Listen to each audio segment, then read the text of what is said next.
I mean, I didn't think there was any way they were going to lose that. Yep. Last year, going into the season and going into the game against Washington, I said, Detroit's going, man. I mean, they're going to be the best team in the NFC. And I truly felt like it was our time. And obviously, I've been wrong for 2 years in a row. I'll keep dreaming. I'll keep hoping, but I don't know how much I'll truly believe it until I see it. You know what I mean?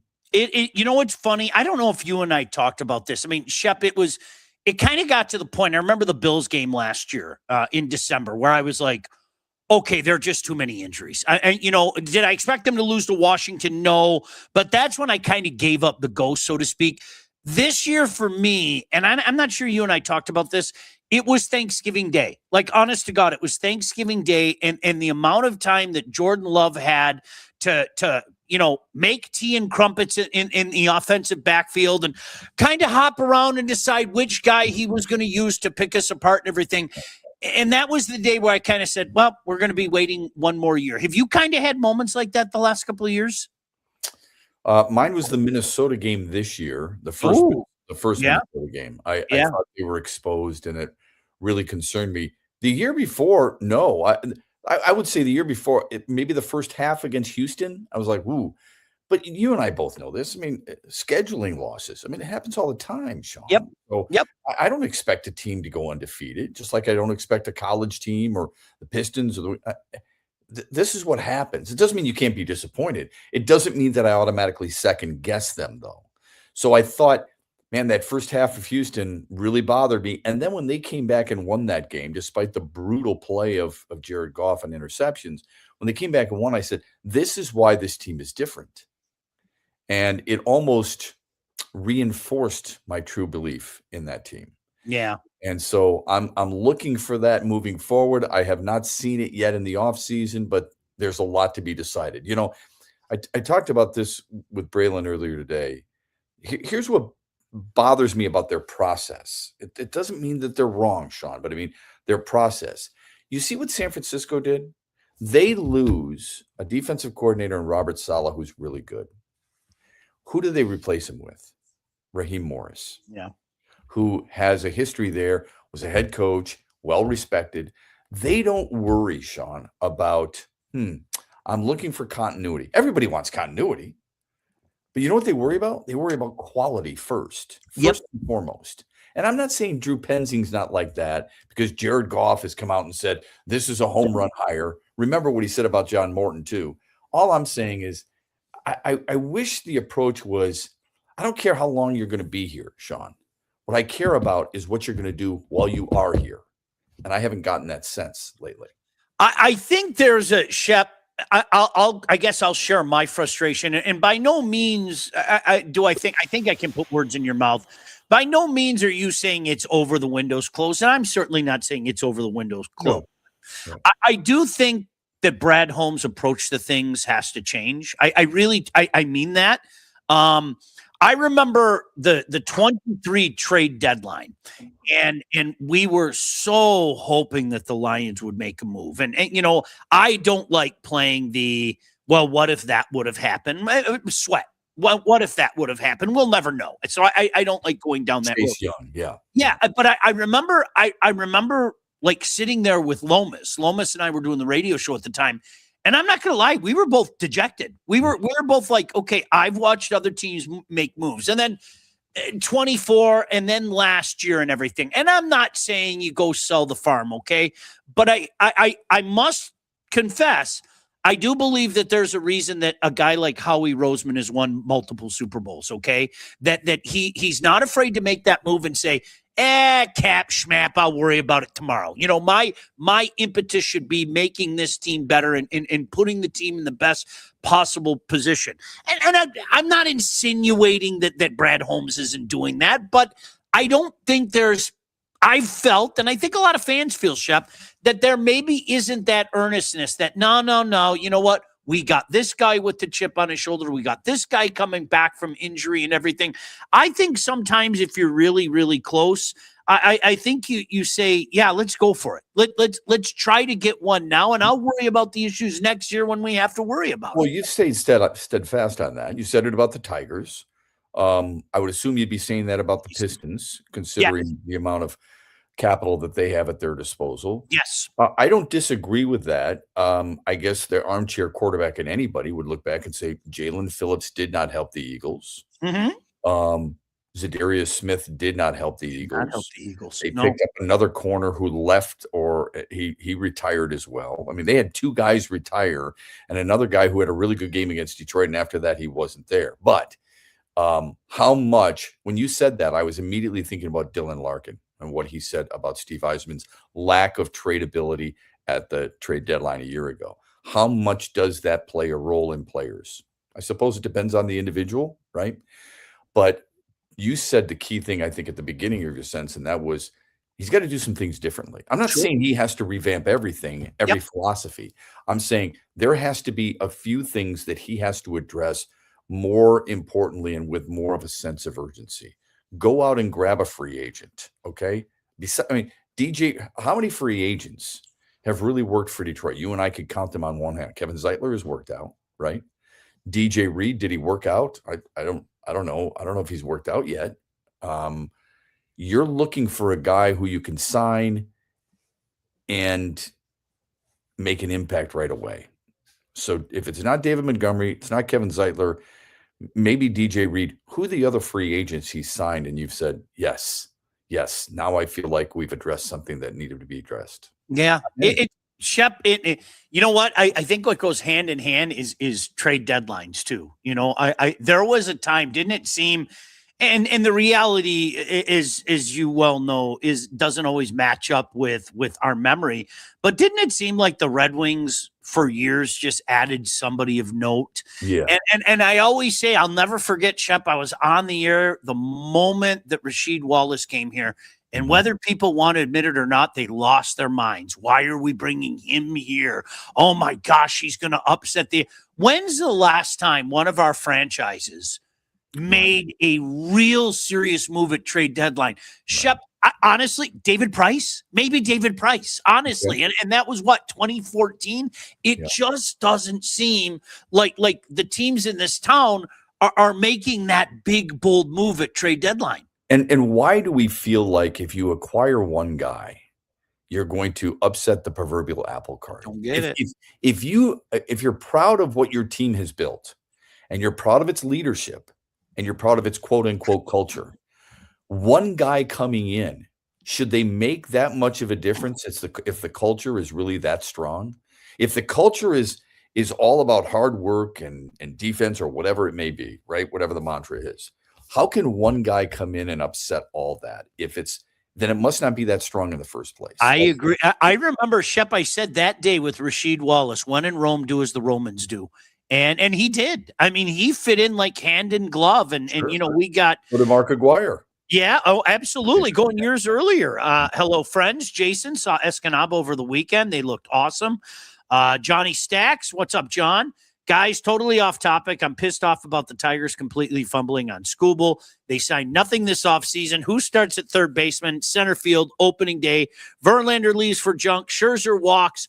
Skubal's value going down every day.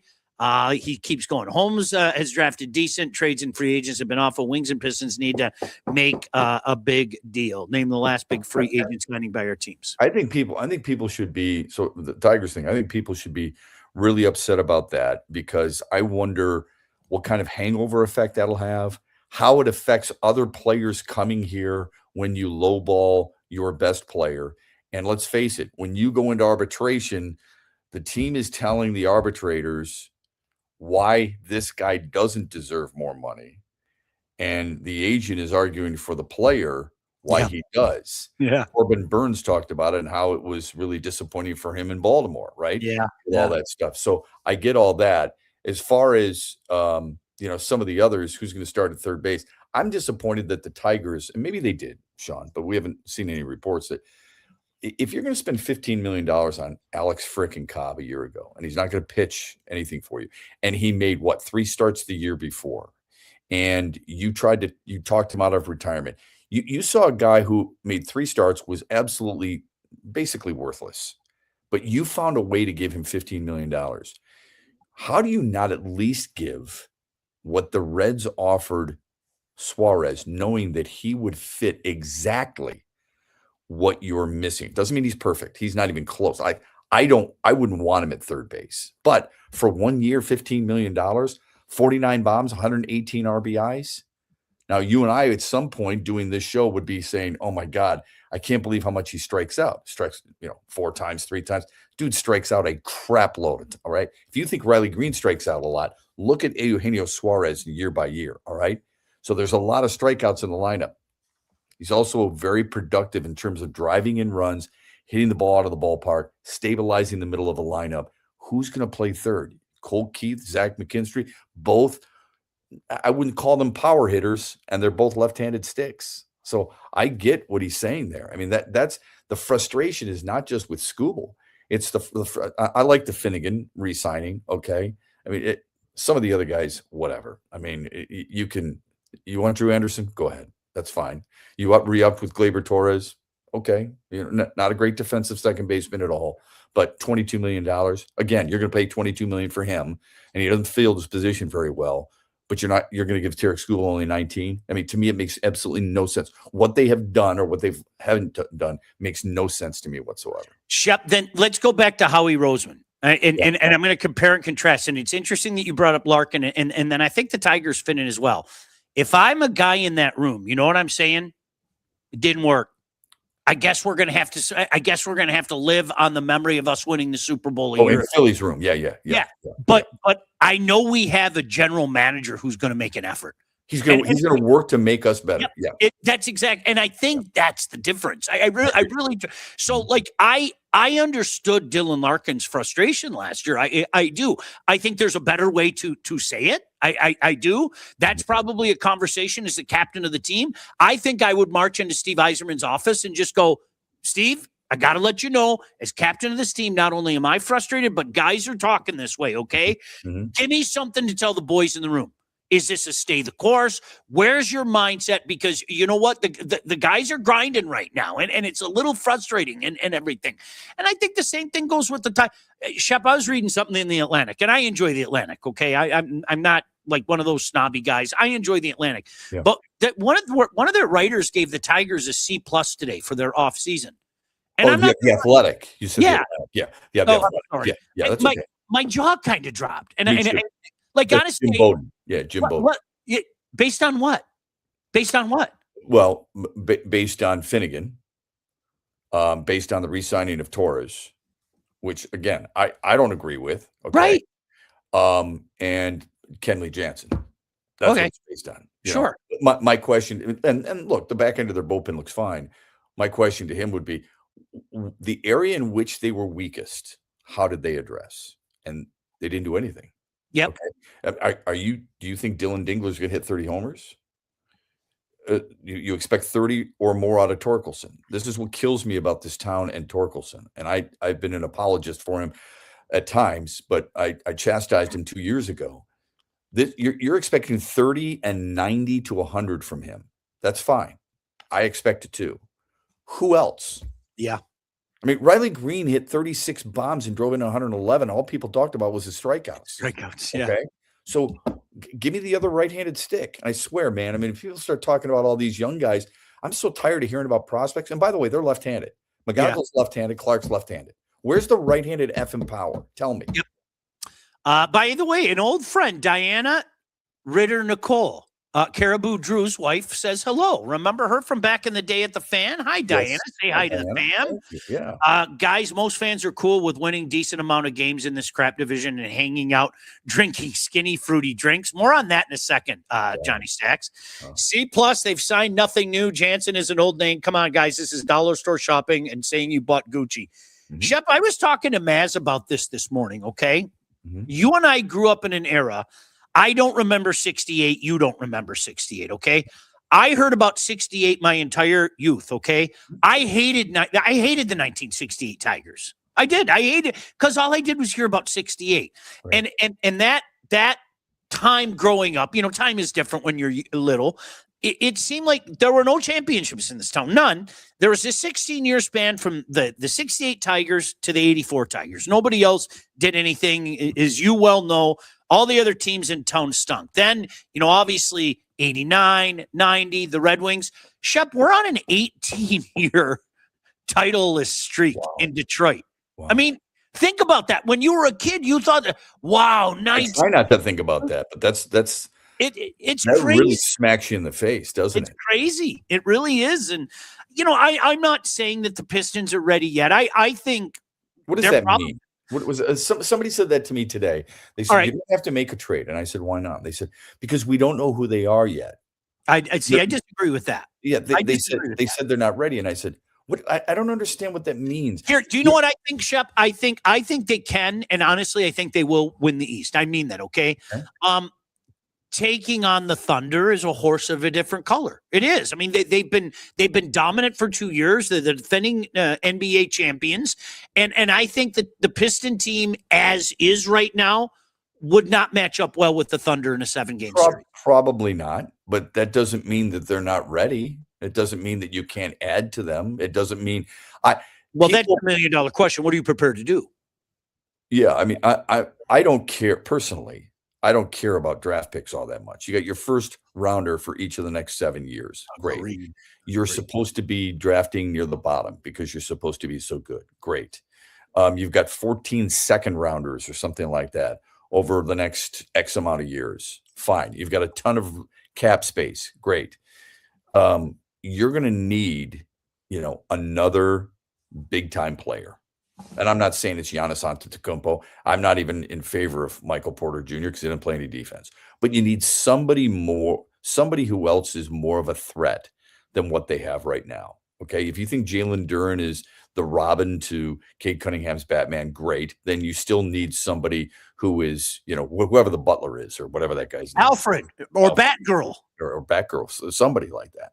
So I would be, I'm willing to spare a guy like Jaden Ivey and draft picks and another player on your team without disrupting your core, Cade Cunningham, Jalen Duren, Isaiah Stewart, Asar Thompson, probably Ron Holland. I wouldn't give up Tobias Harris, but there's other players. Now that's asking an awful lot on my part. Maybe it doesn't work out. You've got to explore it though.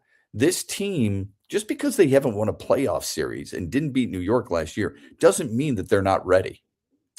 You know what I mean by ready, though? The team to break that 18-year streak. As is right now. I think they're going to win the East. Honest to God, I'm not being a slapdick. I think they've shown up to this point in time. I don't give a crap that they haven't won a series in 18 years. I think this is a different team. It's a different year. They've got the good mojo going on. Shep, I'm talking about being the team to break that streak. And obviously we were talking about the Lions earlier. The Red Wings, as good as things are, I don't blame people for wondering, is it happening again? Which, for the record, I don't think it's happening again. I really don't. I don't expect them to be up here. But Shep, I think when all is said and done, I think that they're going to be a playoff team. Okay. And then obviously you got the Tigers. So, I think the Wings will do something. I think you feel that way too. I'm a true believer they need another defenseman more than they need a forward. That's just my opinion. Both. They need both really. And Steve O'Baby brings up a good point. The same people who are saying Pistons shouldn't do anything are the same people who are complaining that the Lions didn't do anything, or that the Pistons or that the Tigers didn't do anything. I've never been a big windows guy, but I do believe if you have a team that you feel is good enough to get you there, anything can happen. We know that, right? Nobody expected Dallas to beat the Miami Heat. So if you got a team that's good enough to get there, I think you owe it to that team, not the fan base, but the team, to make it as good as it possibly can be. Yeah. Couldn't agree with you more. Could not agree with you more, Michael Drew. Yeah, Johnny Stacks checked in, no doubt about that. Shep, I have to tell you, so Jack and I just watched The Boys of 80. And I always I always have conversations. Like I was talking to and I love this guy. He's one of my favorite guys, our mutual friend, Jack Ebling. Mm-hmm. And I was talking to him a couple weeks back when Indiana won the title. And he was saying, where Indiana was our entire lifetime and winning the title, is that like the biggest, and he used the term surprise, upset, et cetera, et cetera. And Shep, and I know people always say, well, you're a hockey guy. What else are you supposed to say? There is nothing comparable to what happened in 1980. Nothing. Well, there's nothing comparable. Yeah, exactly. Because when Jesse Owens won in 1936, he was expected to win. Yep.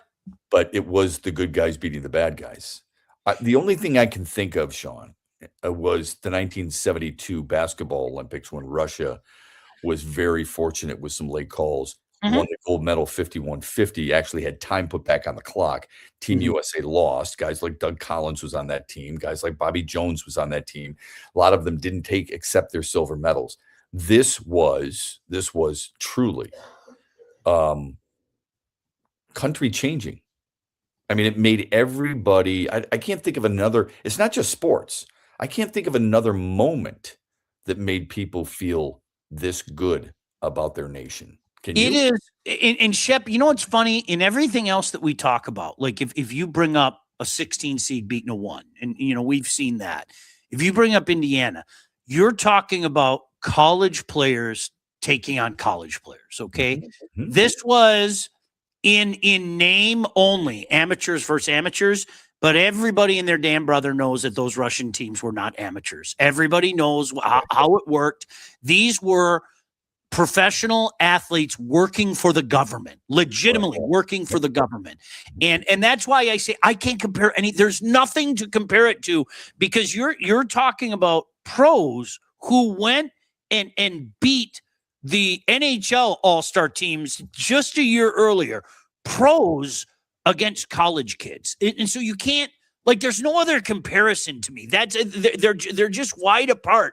And I know that there are probably some people, Shep, and I'm glad my son isn't one of them, that, oh, are we doing another 1980 documentary? Oh, what? Yeah, right. It was the cool thing about that was showing some of the old clips and even watching some of the guys like go, wow, I don't remember doing that. I've never seen that. That was really, really cool to do that. And Yeah, I love the reinforcement of, you know how when you get a story like that, Hollywood takes it over and over dramatizes it. Moneyball's a really good example. I mean, sure. there's no way Billy Bean is taking that kind of crap from Art Howe, the manager. Art Howe would not be talking to him that way. Mhm. And immediately you had Art Howe come out and, kind of squash that and say, I never said that. That's all Hollywood stuff. When you hear these guys talk about, like, Rob McClanahan, when Herb Brooks came in and challenged him and he went after it. This is the first game against Sweden, right? And Yeah. he said, I wanted to punch him. My fist was that close to his Yeah. face. And I had Yeah. given him everything I could at the University of Minnesota. When all those guys reinforced, the skate, turn the lights off, and they keep skating.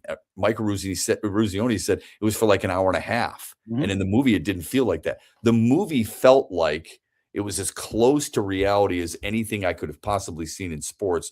The one thing maybe not so much was the speech, where he had a few things and they showed the speech, a few things written down. So he probably didn't go into that lengthy of a speech, but it's still pretty awesome for them to feel that type of inspiration.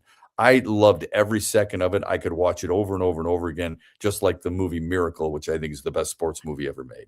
Shep, I was trying to explain to my son, and I'm sure you remember this, but I was trying to explain to my son, the U.S. Soviet game was on a Friday night, and it came on at like 8:00, and my dad and I.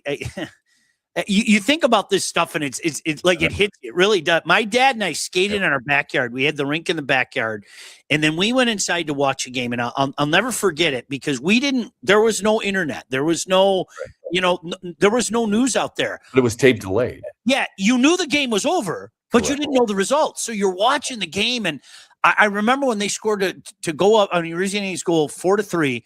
And this from your television days. And I would say probably about 10:40 at night. Bill Bonds came on and he said, coming up at 7.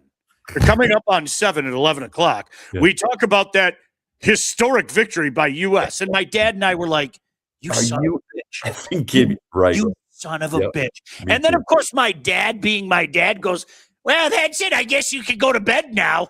And that was one time, at 9 years old, I think I would have fought the old man. He would have destroyed me, but I was like, there is no way I'm going to bed. But they won. Okay, it's too late anyway. It's 10:40. You're 9 years old. And I'm like, I'll fight you, Dad. Put him up like that. He let me stay up to watch it. But I swear to God, I hated Bill Bonds and forever because of that. Like, I just wanted to go to the Roman Terrace and say, what the hell's wrong with you, right? In Farmington Hills. This is a good one. Gordy says, my top 3 moments in sports, 80 USA Olympic hockey team by a mile, Gibby in 84, Gibby in 88. What about Yzerman raising the cup for the first time ever? Yeah, pretty. I wasn't there. I was covering the Tigers that night. Were you really? Justin Thompson was on the mound. I was covering the Shep. I was the low man on the totem pole at my radio station. So like they sent 2 or 3 other guys. They got their credentials, and I was down at Old Tiger Stadium covering the Tigers. Oh my God! Yeah. I was at the Joe, man. I was at the Joe. I'll never forget this. And you know how they have the press box, which was an absolute piece of crap. It looked like a picnic table. And then they have the secondary press across the way, right? Yep. And then below in the bowels of Joe Louis, that's where they put all the, bottom feeders. That's where I was. Yeah. All right. And I couldn't, there's a lot of people staying down there. I said, no way am I missing this.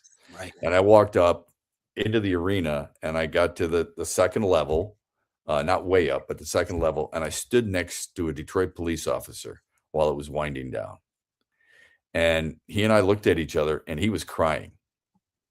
Pretty cool. It was really cool. It was really cool. I'll never forget that moment. And I would say, outside of the fact that Bob Trimble was drinking out of the cup inside the Red Wings locker room, which is unbelievable to me. I'm like, you really shouldn't be doing that. But anyway, sorry, that's an inside joke. I would say the 80 Olympic hockey team, Gibby's homer in 84. I would say Yzerman raising the cup, but with the way Isaiah clenched that NBA trophy was pretty special too. So yeah, my top 4. That's good. By the way, Alan said, for the record, I don't want us to make a move, but I don't agree with the idea that OKC is this dominant team everyone will have to go through. They are more talented, no doubt, but they are very similar in our strengths and weaknesses. We both rely on our defense and turnovers. SGA is dropping 40 points a night, and they're losing. They just lost 3 of 4 before last night. Here's the other thing. He gets to the free throw line a lot. And it's well known. Detroit does a really good job of defending and not fouling. So my concern with that would be, are they calling it properly? Sure. Against OKC. The one thing we cannot say, if that were to happen, for example, we sure as hell can't say, well, the league wants OKC. This is not the Lakers, man. It's not the Spurs. Yeah. It's OKC. Do they really want OKC? I mean, quote unquote, if you believe in those type of theories. Matt said Sean got to go see the Tiger team fight to avoid loss 135. That was Shep. If you remember, that was the year. I think they finished 80 and 82, and then Baseball America called us like, oh, Randy Smith's doing such a great job. That's when they had the #1 farm system. Yeah. Then people get mad at me because, I'm sorry, I've heard that for 28 years now, but I'm sure it's different under Scott Harris. I'm sure it's different under Scott Harris. So. How can it not be? I mean, he'll tell you. Yeah, he will definitely tell you. But yeah, true story. I had to go to the Tiger game that night. Hey, it was me and 38 of my closest friends at Tiger Stadium, man. You could have made a lot of money by calling that into those overnight talk shows where you're making like $10 covering a game. Remember those? Holy crap! You're hitting. I'm hitting them all, aren't I? I'm drinking. Here, let me get another picture and another picture. No. And I'm going to sell that, and I'm going to buy a house on cash because I'm going to sell all the memorabilia. I got a chance. I'm sure you did. I'm not going to say where. I got a chance to go to a few Stanley Cup parties, and it was embarrassing. It was just no way. Hey, can I get a picture holding over my head? Yeah, when hell freezes over. Right. Absolutely not. Right. Everybody looked at That night, everybody looked at their credential and said, "Screw it! It doesn't matter what I'm working for." Like, are you kidding me? Am I the only person in this room that feels No uncomfortable? way. I am not drinking out of the cup. I don't Oh. deserve to drink out of the cup. It's ridiculous. But hey, that's not the way it is anymore, I suppose. I'm the fuddy-duddy. Sorry. What was that? And then was it Sports Fan Radio Network? Is that who it was? That sounds right. That sounds right. I used to do so many of those. It was insane. You know, Sean Baligian from Joe Louis Arena, the Vancouver Canucks scored 3 in the first period. And I think you get a check for like $50 at the end of the week. And I was effing rich. You know what I mean? End of the week. You're lucky if you get it at the end of the month. Yeah, with those guys. You know, you're tabulating it all. I still can't believe we gave up Cameron Maven for Miggy. Lynn Henning is still pissed off. Shep, the one to me, I swear to God, I felt, and if Michael Drew's still in here, he knows this. I felt like I was in La La Land. It was Jacob Turner and Rob Brantley. Yeah, right. For Anibal Sanchez and Omar Infante. Yeah. And this town collectively lost their mind. Yeah. I want you to think about that. If Jacob Turner. Omar Infante, we win the deal. Forget about Anibal Sanchez. Right. Omar Infante won the deal. I remember people saying, the one guy who's untouchable is Jacob Turner. And we would say, this is at the Fan, you and I at the Fan. Mm-hmm. We'd be saying, have you ever seen him pitch? No, can't do that. But he's untouchable. You can't. Mm-hmm. How'd that turn out? How good was he? It's unbelievable. True story. Mitch Albom turned out a sip from the cup because it wasn't Dom Perignon. Sean was live on Passports covering Scott Lusader's MLB debut. Jimmy Whalewander. Yeah, they were all there. The Buddy Bell era, man. It was everything. Or was that Gar? I don't even remember. Damn it. I don't remember either. Nobody was there. It was so depressing. And gosh, I remember driving home and the spontaneous celebrations the whole way home. And then kids were partying on my street. It was so weird. It was so much fun. So fun to join into when you were covering the Tigers lose. It's a big win tonight. You should have just lied like everybody else. Sean, you're just getting home. Where were you? I was down there, man. I was down there. What a nightmare. Oh, that's so good. Oh, that's fantastic.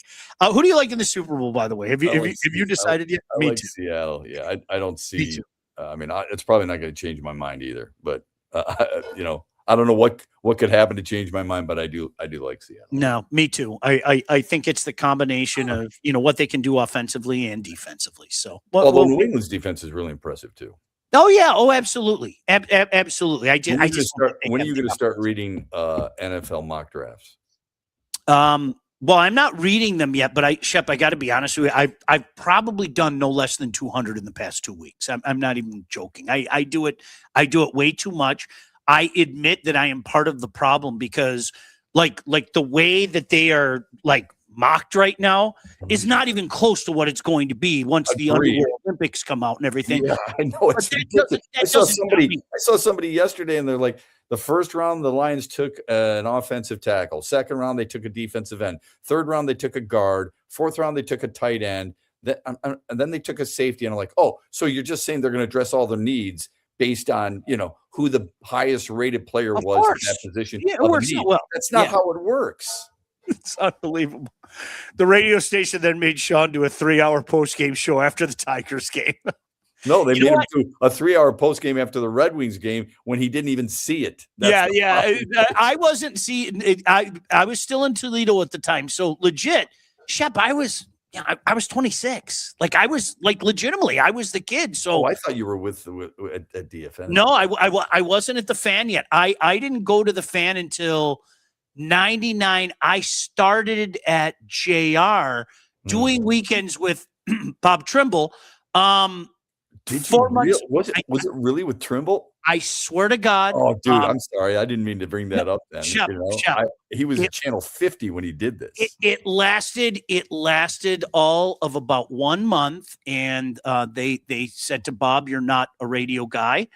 And then I did the Lion post-game shows with the late Greg Landry. So I was doing that on JR, and then I was doing like Saturday shows once Toledo football season got over. So I was a kid. I was just happy that they were, I mean, people don't understand. Shep, the first game that I went to, it was my third day at the job, and my boss, I came into work, and my boss threw me the keys to the station vehicle and said, go cover Bowling Green, Louisiana Tech. Shep, it was the greatest day of my life. I kid you not. Wait a second. It's my third day at work, and you want me. So I catch the keys, I walk out to the vehicle, and then it hit me. Where is Bowling Green? So I walk back inside, and I say to my boss, go, where's Bowling Green? And she said, go jump on 75 and drive 20 miles. You can't miss it. And she was right. Legitimately, she was right. But, I mean, same thing with you. Those first couple of years, anytime you got a chance to cover anything, it was the greatest day ever. Yeah, now it's old hat, but yeah, back then, pinch me. And then you called everybody you knew and said, well, guess what I did today? Right. Yeah, no doubt. All right, Shep, we got to get out of here. God bless you. Make sure you check him out in the morning, and you check him and Braylon out as well, okay? All right. See you, Pat. Thanks, Todd. We'll see you guys. Bye-bye. Shep and Sean, featuring Matt Shepard and Sean Baligian. Executive produced by Sean Baligian and Todd Losey. Theme song, incidental music, and related sound effects are from Still Alive by Anti-Ghost.